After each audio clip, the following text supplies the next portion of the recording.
How to add text in Filto app. Want to make your edit more expressive? Let's quickly learn how to add text into your Filter app. Open Filto app. Start a new project by tapping plus button. Import the photo or video you want to edit from your gallery.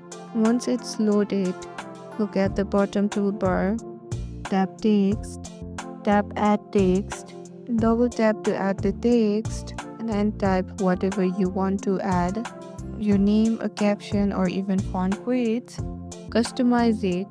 You can change font, color, alignment, and size to match your vibe. Want it to pop?